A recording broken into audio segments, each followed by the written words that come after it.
오늘 주님 앞에 나온 우리 성도님들을 주의 이름으로 축복합니다. 오늘 이렇게 복된 날 허락하셨는데 오늘 예배를 통해서 하나님 영광 받아 주실 줄로 믿습니다.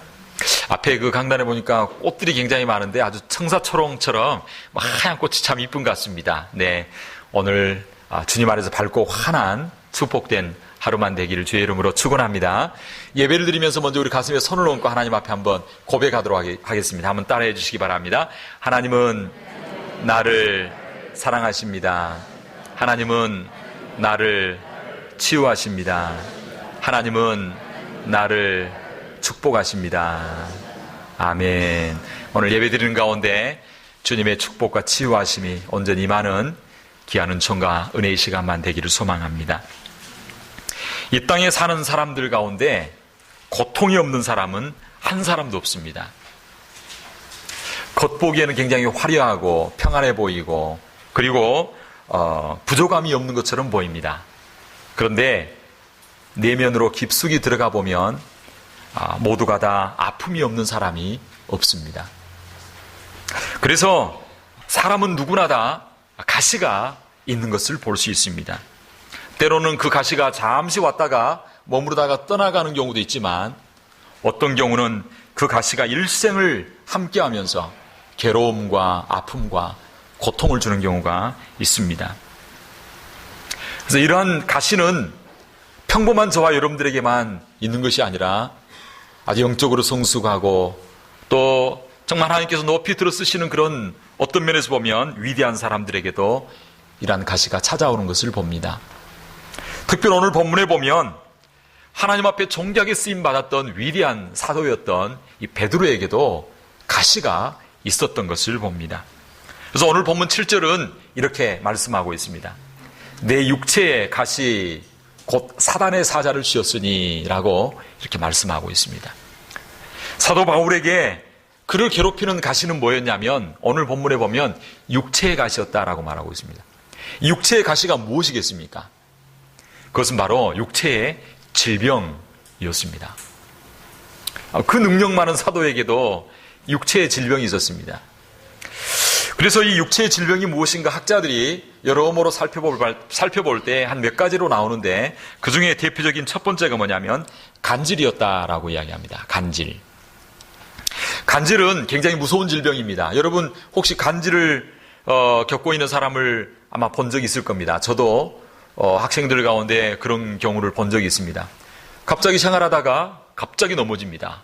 눈이 뒤집어지고 입에 막 거품을 품고 몸이 뒤틀어지고 그리고 혼절하게 되는 것을 봅니다.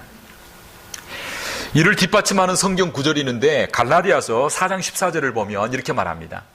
너희를 시험하는 것이 내 육체에 있으되 이것을 너희가 업신여기지도 아니하며 버리지도 아니하고 오직 나를 하나님의 천사와 또는 예수와 같이 영접하였다라고 말하고 있는데 여기서 제가 노란 색깔로 해놨죠. 업신여기지도 아니하며 이 업신여긴다라고 하는 원어의 의미가 뭐냐면 침을 뱉는다라고 하는 것입니다. 침을 뱉는다. 그 당시 고대 근동에서 이 간질은 이 귀신이 와서 그를 괴롭힌 것이다라고 생각을 했습니다. 그래서 간질병에 있는 사람을 볼 때는 그 사람 가운데는 귀신이 우리에게 옮기지 않도록 그런 간질하는 사람을 만나면 침을 뱉었다는 것입니다. 그런데 이 갈라디아 교인들은 이 사도 바울에게 침을 뱉지 아니하고 오히려 천사와 같이 예수와 같이 영접했다라고 말하고 있습니다. 또 어떤 신학자는 이 사도 바울이 가지고 있던 질병이 바로 안질이었다라고 이야기를 합니다. 다메섹 도상에서 그 햇빛보다 빛난 그 강한 주님의 광채를 경험하고 그 후유증으로 아마 눈에 데미지가 오고 어려움이 오지 않았나라고 그렇게 주장을 합니다. 그 외로 그 이유로 갈라디아서 4장 15절에 보면 이렇게 말합니다. 너희의 복이 지금 어디 있느냐? 내가 너희에게 증가하노니 너희가 할 수만 있었다면 너희 눈이라도 빼어 나를 줬으리라. 사도 바울이 왜 눈이라도 빼어 줬으리라라고 이야기했을까요? 그 이유는 바로 아주 눈이 좋지 않아서 그랬을 것이다 라고 이야기합니다. 여하튼 어떤 질병이었든지 간에 문제는 뭐냐면 이 사도 바울의 육체의 가시가 있었는데 육체의 가시가 계속해서 그의 삶을 찌르고 고통을 주고 아픔을 줬다는 것입니다. 그런데 한 번만 아픔을 주는 것이 아니라 사도 바울에게는 일생을 통하여 끝까지 이 질병이, 이 가시가 그를 떠나지 아니했습니다. 그래서 이 사도 바울의 염려가 있었는데 그건 뭐냐면, 행여라도 설교하는 중에 간질이 오면 어떻게 되나, 눈이 안 보여서 알아보지를 못하면 어떻게 되나. 여러분 생각해 보시기 바랍니다. 설교하다가 갑자기 간질이 오면 어떻게 되겠습니까? 그때는 우리 장로님들이 저를 받아줘야 될 줄 믿습니다. 장로님들이 이렇게 받아줘야 되지, 이 못 쓰겠네 그러면 안 되겠죠. 사도 바울이 그렇게 하면 되었다고 생각해 보시기 바랍니다. 그래서 이 복음을 증거하다가 어떻게 해서든지 이 육체의 가시 때문에 복음의 장애가 될까 싶어서 사도 바울은 늘 염려와 걱정이 있었습니다. 그래서 하나님 앞에 기도합니다. 하나님, 이 육체의 가시가 저한테 좀 뽑혀지기를 원합니다. 간절히 기도했습니다. 오늘 읽진 않았, 우리 성경 본문에 보면 3번 기도했다고 말하고 있습니다. 3번 기도할 때는 1번, 2번, 3번 기도한 게 아니라 간절히 기도한 것입니다. 1번 기도할 때 40일 금식을 하면서 기도한 것처럼 정말 목숨을 걸고 간절히 하나님 앞에 기도했다는 것입니다. 그런데 하나님 앞에 기도했는데 그 응답이 무엇입니까? 그 응답의 결과가 무엇이냐면 하나님이 응답이 줬습니다. 뭐라고 응답하냐면, 내 은혜가 내게 족하도다. 내 은혜가 내게 족하도다. 이 말이 무슨 말입니까? 거절한 것입니다. 응답이 오기는 왔는데 안 고쳐주겠다는 것입니다. 이 가시를 뽑아주지 않겠다는 것입니다. 그래서 9절에 그렇게 말하고 있죠. 내게 이르시기를 내 은혜가 내게 족하도다 라고 그렇게 말씀하고 있습니다. 중요한 건 사도 바울이 기도해서 응답을 받았는데, 이 응답을 받았을 때 사도 바울이 어떻게 반응했습니까? 사도 바울이 거절당했음에도 불구하고 사도 바울은 실망하지 않습니다. 낙심하지 않습니다. 오히려 그 응답을 받고 거절한 것에 대해서 하나님 앞에 기뻐하고 오히려 감사한 것을 볼 수 있습니다. 사랑하는 성도 여러분, 하나님께서 내 가시를 뽑아주지 않겠다, 내가 거절했음에도 불구하고 왜 사도 바울이 그처럼 감사하고 기뻐했을까요? 이러므로 내가 도리어 크게 기뻐함으로, 기뻐했다는 것은요, 감사했다는 것입니다. 그리고 그 주님의 응답에 순종했다는 것입니다. 어떻게 사도 바울은 그 가시에 대해서, 그 응답에 대해서 순종하고 감사할 수 있었겠습니까? 그것은 바로 사도 바울이 그 가시의 은혜를 알았기 때문입니다. 하나님의 마음을 알았기 때문입니다. 그래서 저와 여러분, 하나님 앞에 가시에도 불구하고 감사할 수 있는 믿음을 가질 수 있는 저와 여러분 되기를 주의 이름으로 축복합니다. 그래서 복음성가 중에 그런 복음성가가 있습니다. 날고 나신 주 감사라고 하는 그런 복음성가가 있는데, 그 다음에 보면은 가사가 이렇게 나와 있습니다. 날고 나신 주 감사, 모든 것 주신 감사, 지난 추억에 인해 감사, 주 내 곁에 계시네. 그렇게 하면서 3절에 뭐라고 나오냐면 이렇게 고백하고 있습니다. 길가에 장미꽃 감사, 장미꽃 가시 감사, 따스한 가정 희망 주신 것 감사, 기쁨과 슬픔도 감사, 하늘 평안을 감사, 내일의 희망을 감사, 영원토록 감사해. 감사하는데요, 뭐에 감사하냐면 장미꽃에 가시도, 장미꽃도 감사하지만 장미꽃에 가시도 감사한다, 그렇게 고백하고 있습니다. 사랑하는 성도 여러분, 사도 바울이 오늘 본문에 보면 기도 응답 후에도 여전히 가시가 있었습니다. 그런데 그 가시로 인하여 감사했습니다. 이걸 무슨 감사라 그러냐면, 따라합시다. 가시감사. 가시감사라고 하는 거죠. 장미꽃 감사는요, 보통적인 감사, 그것도 굉장히 귀한 감사입니다. 이것이 어린아이의 감사라 그러면, 가시로 인해서 감사하는 것은요, 성숙한 믿음의 감사입니다. 차원 높은 감사입니다. 여러분, 10손가락이 있는데 10손가락 건강하다가 한 손가락에 가시만 찔려도 이 가시가 찔리면 이 가시 찔린 것 때문에 신경 쓰여서 이 9개의 손가락 감사한 데, 건강한 데 대해서는 이 건강에 대해서 감사를 잃어버린 경우가 많습니다. 하나님께서 10가지 은혜를 주셨는데 한 가지 섭섭한 일이 생기면요, 그것 때문에 그게 신경 쓰여가지고 10가지 은혜 주신 거 다 잊어버리고 한 가지 한 가지 섭섭한 일 때문에 그 한 가지 어려운 일 때문에 하나님 앞에 감사하지 못하고 원망불평하는 것을 볼 수 있습니다. 사랑하는 성도 여러분, 10가지 장미꽃에 대해 감사하는 것보다 한 가지 가시로 인해 감사하는 것이 더 성숙하고 차원 높고 아름다운 감사인 줄로 믿습니다. 저와 여러분은 장미꽃에 감사할 뿐만 아니라 장미꽃 가시에서 감사할 수 있는 그 믿음의 감사가 있게 되기를 주의 이름으로 축원합니다. 사도 바울은요, 거절당했습니다. 그 가시에 대해서 응답을 받고 어떻게 하냐면 감사했습니다. 그 다음에 뭐라고 고백하냐면 이 가시가 은혜다라고 고백합니다. 은혜. 그래서 아까 말씀한 것처럼 내게 이르시기를 내 은혜가 내게 족하다. 사도 바울이 육체의 가시에 대하여 뭐라고 말하고 있냐면 주님의 은혜다라고 말하고 있습니다. 우리들은요, 가시를 괴로워합니다. 가시 때문에 원망하고 불평합니다. 그런데 사도 바울은 이 가시를 뭐라고 말하고 있냐면 은혜다라고 그렇게 말씀하고 있습니다. 사랑하는 성도 여러분, 사도 바울은 어떻게 해서 가시가 감사로 바뀌고 사도 바울은 어떻게 해서 가시가 은혜로 바뀌게 되었습니까? 사도 바울은 그 가시가 주는 하나님의 은혜를 깨달았기 때문인 줄로 믿습니다. 그래서 오늘 이 가시가 주는 은혜를 살펴보므로 저와 여러분들에게도 때때로 찾아오는 가시, 아니 내 삶 가운데 영원히 떠나지 않은 삶의 여러 가지 다양한 가시에 대해서 감사하고 그것이 은혜임을 알고 하나님 앞에 영광 올려드리는 성숙한 차원 높은 믿음의 삶을 살아가는 저와 여러분 되기를 주의 이름으로 축원합니다. 자, 그렇다면 오늘 본문을 통해서 가시가 주는 하나님의 은혜가 무엇이겠습니까? 그것은 첫째로 가시는 자만하지 않게 합니다. 오늘 본문 7절은 이렇게 말합니다.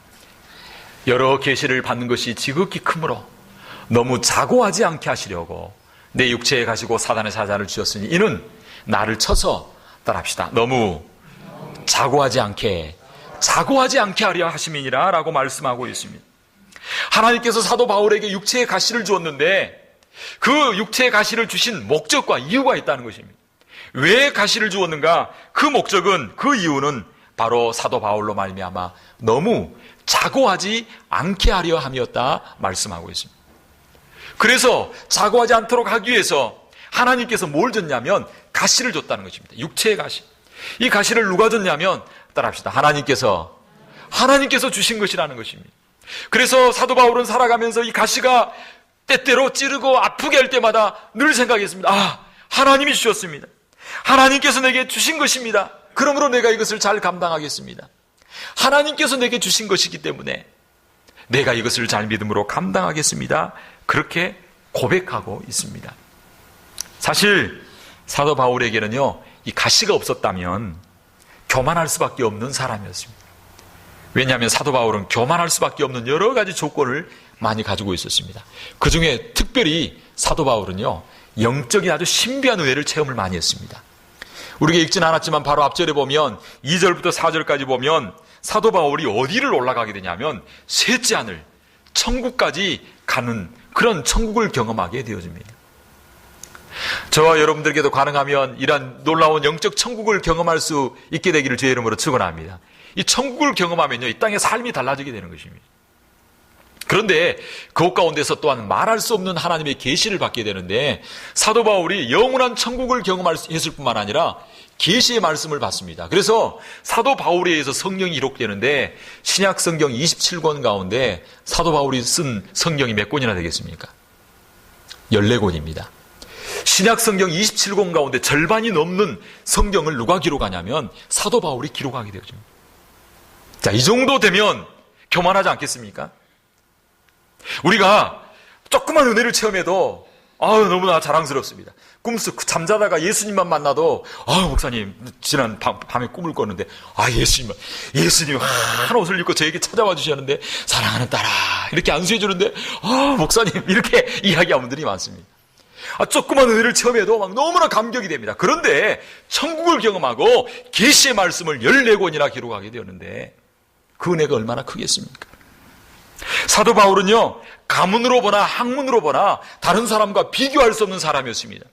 사도 바울은 유대인 중에 유대인이요, 바리새인 중에 바리새인이요, 학파라로는 가말리엘의 학파요, 그리고 세상적으로 보면 로마 시민권을 가진 그런 사람이었습니다.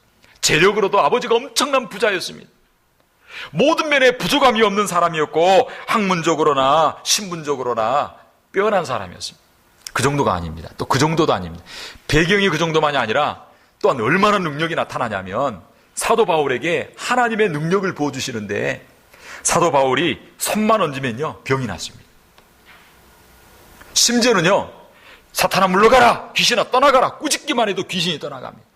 심지어는 어느 정도였냐면 사도 바울이 쓰던 앞치마나 손수건만 얹어도 병이 낫는, 이 정도 되면 얼마나 되겠습니까? 제가 만약에 병이 있는데 나았다 그러면 이거 아주 평생 자랑하고 다닐 겁니다. 제가 기도했는데 질병이 나았다고, 죽은 자라 살아났다고 막 자랑할 거예요. 막. 그런데 사도 바울은요 그런 능력이 있었어요. 그 정도뿐만이 아니라 또 삶도 굉장히 아주 강한 그런 사람이었습니다. 아주 삶이 아주 정리가 잘 되어 있고요, 깨끗하고, 그래서 뭐라고 말하면 율법에 의로는 흠이 없고, 그 다음에 자기 자신의 삶에 대해서 아주 자부심을 가진 사람이었습니다. 그래서 사도 바울은요 누가 실수를 하면 용납을 못합니다. 그래서 사도 바울이 바나바와 마가와 그리고 바울과 함께 전도여행을 가는데 마가가 한 번 실수했습니다. 마가복음을 기록한 마가가 한 번 실수했습니다. 선교여행 가다가 도저히 모기가 많은 곳에서 사역할 수 없다 하고 자기 고향으로 가버립니다. 이 사건을 두고 한 번 실수한 마가를 두고 절대 용납하지 않습니다. 다음에 바나바가 또 마가와 가자 그러니까 한 번 그렇게 우리를 떠난 사람을 데려갈 수 없다 해가지고 자기 멘토이고 자기 스승이고 자기를 인도해 주신 바나바와 대판 싸우게 되어지고요. 성경에 보면 대판 싸우고 갈라져가지고 자기 길을 가게 되어집니다. 자, 이 정도입니다. 사도 바울이 여러 가지 조건으로 봤을 때 교만할 수밖에 없는 조건이 여러 가지 많이 있었습니다. 그래서 하나님께서는 그를 자고하지 않게 하시라고 육체의 가시를 그에게 주었습니다. 사도 바울이 그것을 깨달았습니다. 사랑하는 성도 여러분, 우리 인간을 파멸에 이르게 하는 가장 무서운 질병이 있습니다. 죄의 다음으로 무서운 죄악입니다. 그건 뭐냐면 교만이라고 하는 것입니다. 하나님께서 주신 은혜를 많이 받았습니다. 그 은혜를 잘 관리하지 못하면 결국은 교만에 빠져서 하나님 앞에 버림받게 되거나 교만에 빠지게 되어지면요 엄청난 잘못된 길로 가게 되어집니다. 우리나라 대표적인 이단들 가운데 이단의 교주들이 은혜 받지 못한 사람 없습니다. 우리나라의 문선명, 박태선, 우리나라 교단, 여러 가지 이단들의 수많은 이단의 교회수들은요 한때 얼마나 큰 은혜를 받았는지 모릅니다. 그런데 그 은혜를 잘못 관리하니까 뭐가 되냐면 이단이 되어버립니다. 사람이 교만해지는 위험을 막는 유일한 처방이 있습니다. 그것이 무엇일까요? 그것은 바로 가시라고 하는 것입니다. 사랑하는 성도 여러분, 혹시 내 삶 가운데 어떤 고통의 가시가 있지는 않습니까? 내 삶 가운데 아픔이 있지는 않습니까? 우리 하나님께서 그 가시로 말미암아 내게 하나님의 은혜에 머물게 하도록, 하나님 은혜의 가운데 거하게 하도록 가시를 주셨다라고 하는 사실을 기억하시기 바랍니다. 그 가시가 있으므로, 그 가시를 하나님이 내게 주심으로 오늘 내가 나된 것이, 오늘 내가 이 자리에 있는 것이 그 가시 때문인 것을 알고 하나님께서 저에게 주신, 허락하신 그 가시를 원망하거나 불평하지 말고 하나님 주신 것으로 받으실 수 있고 그것 때문에 감사하고 그것이 내게 은혜라고 고백할 수 있는 역사가 저와 여러분 가운데 있게 되기를 주의 이름으로 축원합니다. 사랑하는 성도 여러분, 가시가 주는 하나님의 은혜의 두 번째가 무엇이겠습니까? 그것은 바로 가시는 기도하게 한다는 것입니다. 오늘 성경 본문 8절은 이렇게 말합니다. 이것이 내게 떠나기 위하여 내가 3번 죽게 어떻게 했다고요? 강구하였더니 라고 말씀하고 있습니다. 사도 바울은 가시 때문에 뭐 했냐면 하나님 앞에 엎드려 기도했습니다. 그리고 그 기도하는 가운데 결국 하나님의 뜻을 깨달아 발견하게 되었다는 것입니다. 우리 인간은요 건강하고 부족함이 없고 그리고 형통하고 만족스러우면 절대 기도하지 않습니다. 절대 기도하지 않습니다. 평안하면요 기도하지 않습니다. 그런데 가시는 우리로 기도하게 합니다. 그래서 어떤 면에 가시는 우리를 기도의 장소로 초대하는 기도의 초청장입니다. 따라합시다. 가시는 기도의 초청장입니다. 그렇습니다. 사랑하는 성도 여러분, 혹시 삶 가운데 어려움이 있지는 않습니까? 삶 가운데 찌르는 가시가 있지는 않습니까? 가시가 찌를 때마다 하나님 앞에 엎드림으로 나아갈 수 있게 되길 바랍니다. 가시가 나를 찌를 때마다 하나님을 바라보고 하나님 앞에 나아갈 수 있게 되길 바랍니다. 사람을 원망하거나 부모를 원망하거나 환경을 원망하거나 다른 사람을 원망하지 마시기 바랍니다. 삶에 가시가 있음에도 불구하고 여전히 혹시 기도를 하지 못하고 있지는 않습니까? 가시는 기도의 사인입니다. 어려움이 오고 고난이 오면 우리가 해야 될 일이 있습니다. 그것은 기도하는 것입니다. 성경은 고난받을 때 무엇보다도 기도하라라고 말씀하고 있습니다. 성경 야고보서 5장 13절은 이렇게 말합니다. 너희 중에 고난당하는 자가 있느냐? 너희는 뭐 할 것이요? 기도할 것이요. 시편 50편 15절은 이렇게 말하고 있습니다. 환난 날에 나를 부르라. 내가 너를 건지리니 내가 나를 영화롭게 하리로다. 환난 날에 부르짖어 간구하고 기도할 수 있게 되기를 바랍니다. 사랑하는 성도 여러분, 혹시 약함 때문에 탄식하고 있지는 않습니까? 혹시 상처 때문에 아파하고 있지는 않습니까? 혹시 약점 때문에 부끄러워하고 있지는 않습니까? 그 약점과 상처와 아픔을 기도로 주님 앞에 가지고 갈 수 있게 되기를 바랍니다. 혼자 가지고 있으면 평생 약점이 됩니다. 혼자 괴로워하고 있으면 그저 평생 상처가 됩니다. 그러나 그 아픔과 그 약점과 그 상처를 가지고 주님 앞에 나아갈 때 그것이 축복의 통로가 되어지고 그 한 걸음 향하여 나아가는 디딤돌이 되는 역사가 있게 될 줄로 믿습니다. 그러므로 찌르는 가시를 가지고 그것을 품고 하나님 앞에 기도하시기 바랍니다. 하나님 앞에 간구하시기 바랍니다. 그것이 더 큰 은혜를 체험하게 하는 기적의 통로가 되어지고 하나님의 축복의 통로가 되는 역사가 있게 될 줄로 믿습니다. 사도 바울은 그것을 알았기에 가시 앞에 감사하고 가시를 은혜라고 고백할 수 있었습니다. 마지막으로 가시가 주는 하나님의 은혜는 무엇이겠습니까? 그것은 바로 가시는 하나님의 능력이 우리에게 머물게 하는 도구가 되는 것입니다. 오늘 본문 9절은 이렇게 말하고 있습니다. 내게 이르시기를 내 은혜가 내게 족하도다.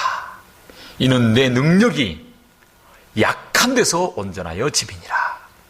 이러므로 내가 도리어 크게 기뻐함으로 나 여러 약한 것들에 대하여 자랑하리니 이는 그리스도의 능력으로 내게 뭐하게 하려 함이라고요? 머물게 하려 함이니라 말씀하고 있습니다. 오늘 본문에서 하나님은 분명하게 말씀하고 있습니다. 하나님의 능력이 어디에서 온전해지냐면요, 약한 데서 온전해지는 것입니다. 강한 사람은요, 뭐를 의지하냐면 자신의 강함을 의지합니다. 강한 사람은요, 절대로 다른 사람이나 다른 것을 의지하지 않습니다. 자신의 능력과 지혜를 의지합니다. 강한 사람은요, 하나님도 의지하지 않습니다. 그래서 그런 사람들에게 전도하면 내 주먹을 믿겠습니다. 그렇게 이야기합니다. 진짜 그러더라고요. 제가 밀밸리 어느 지역에 가서 전도를 했는데 전도를 하니까 저는 교회 안 갑니다. 제 주먹을 믿죠. 그렇게 이야기하더라고요. 진짜 그런 분을 제가 봤습니다. 이런 강한 사람에게는요, 내 자신을 의지하고 하나님을 의지하지 않기 때문에 이 강한 사람에게는 하나님의 능력이 나타날 수 없습니다. 그러나 약한 사람은 자신을 의지하지 않습니다. 약한 사람은 하나님만을 바라봅니다. 약한 사람은 하나님만 의지합니다. 그리고 하나님은 이런 약한 사람을 통하여 그 사람의 한계를 뛰어넘어서 하나님의 능력이 나타나게 하고 하나님의 능력이 머물게 하십니다. 어떤 면에서 보면 하나님은 약한 자를 들어 사용하십니다. 약한 자를 들어 강한 자를 부끄럽게 하시고 약한 자를 통해서 하나님의 능력과 영광이 나타나게 하시는 것을 볼 수 있습니다. 사실 사도 바울은요, 자랑할 것이 많은 사람이었습니다. 그리고 그는 한때 자기의 강함을 자랑하는 사람이었습니다. 그래서 빌립보서 4장 3장 4절은 이렇게 말합니다. 그러나 나도 육체를 신뢰할 만하니 라고 이야기합니다. 그런데 사도 바울이 다메섹 도상에서 예수 그리스도를 만나고 난 이후에, 예수를 경험하고 난 이후에 그가 고백합니다. 나의 자랑할 만한 모든 것을 배설물로 여기노라 라고 그렇게 고백하고 있습니다. 그리고 그는 그때 이후부터 그의 약함을 자랑하기 시작합니다. 그리고 그 약함을 통해 하나님의 능력이 머물게 하고 하나님의 영광이 드러나게 하는 것을 볼 수 있습니다. 사도 바울이 얼마나 위대하게 쓰임받았냐면 20세기의 최고의 역사학자인 아놀드 토인비가 이렇게 이야기를 했습니다. 만약 바울의 발걸음이 아시아로 향하였다면 세계의 문명의 판도가 달라졌을 것이다. 이렇게 이야기를 합니다. 다른 말로 하면 세계 문명의 판도를 바꾸는 사람이 누구였냐면 바로 사도 바울이었다라고 말씀하고 있는 것입니다. 바울이 이처럼 위대하게 하나님 앞에 쓰임받게 된 이유가 무엇입니까? 그것은 자기의 약함을 자랑하고 하나님의 능력을 의지하는 삶을 살았기 때문입니다. 사랑하는 성도 여러분, 혹시 나의 약함을, 나의 약점을 부끄러워하고 있지는 않습니까? 나의 약함과 나의 약점을 하나님 앞에 드릴 수 있는 저와 여러분 되기를 주의 이름으로 축원합니다.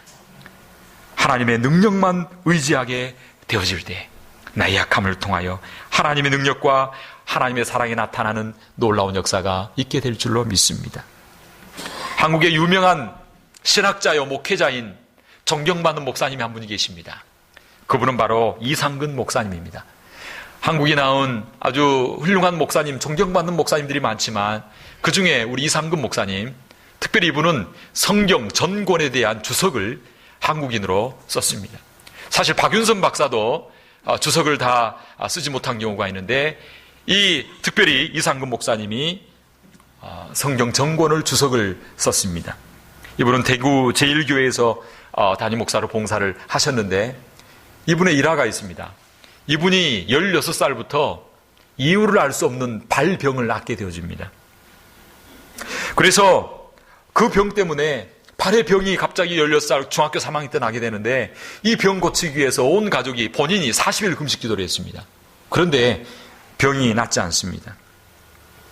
그리고 3년 동안이나 발이 아파서 학교도 다닐 수 없게 되어지고 다른 사람들은 다 학교 다니고 고등학교를 다 다니고 졸업했는데도 학교를 다니지를 못했습니다.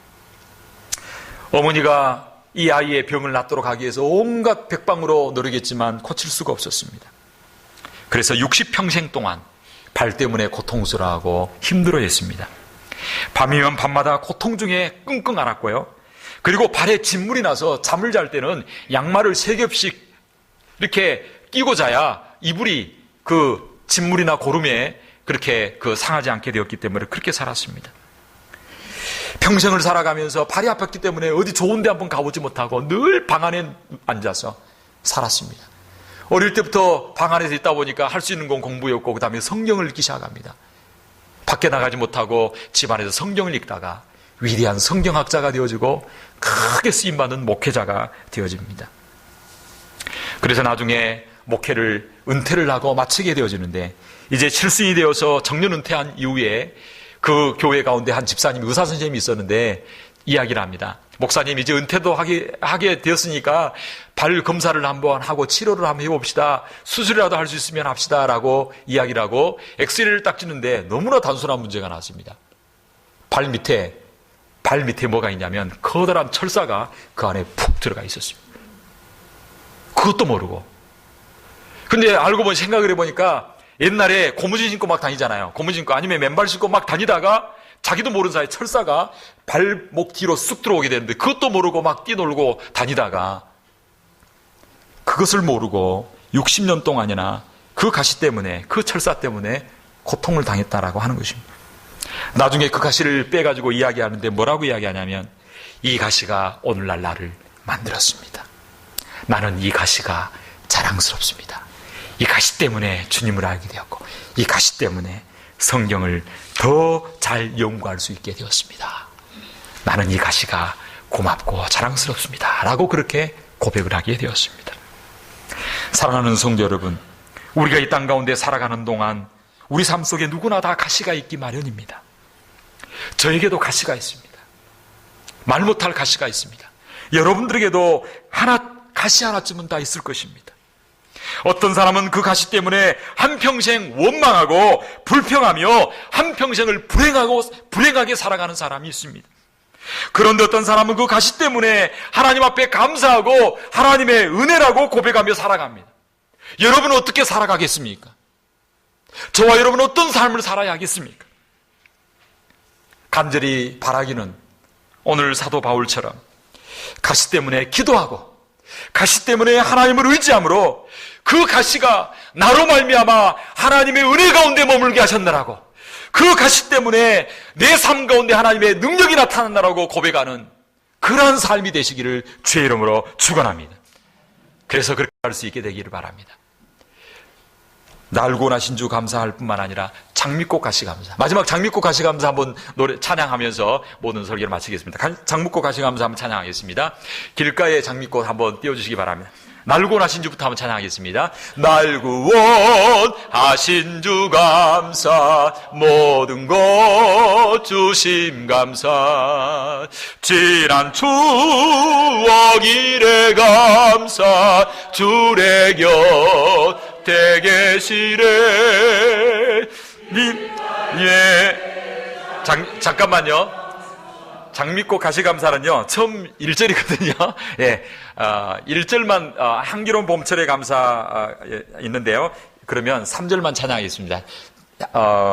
길가에 장미꽃 감사 찬양하겠습니다. 시작. 길가에 장미꽃 감사, 장미꽃 가시 감사,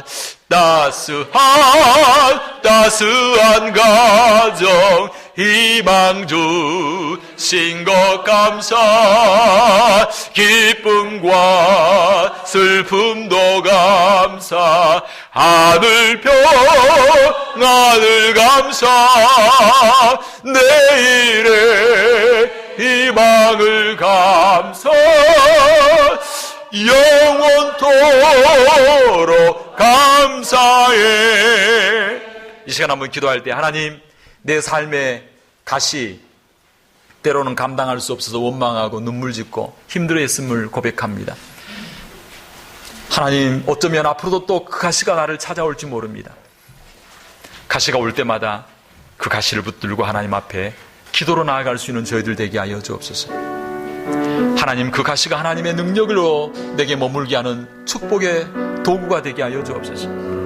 하나님 아버지, 이 시간 내 삶 가운데 있는 여러 가지 고통과 어려움의 가시 잘 감당하여 그것이 나에게 감사가 되고 은혜가 되는 역사가 있게 하여 주옵소서. 혹시 내게 있는 십자가가 있습니까? 아픔과 고통과 고난이 있습니까? 그것 때문에 원망불평하기보다 그것 붙들고 하나님 앞에 간구하고 기도함으로 하나님의 능력이 내 삶 가운데 나타나는 인생이 되게 하여 주시옵소서. 이 시간 다 같이 우리의 가시를 내어놓고 주님 앞에 고백하며 기도하며 나아가기로 합니다. 기도하겠습니다. 살아계신 하나님 아버지,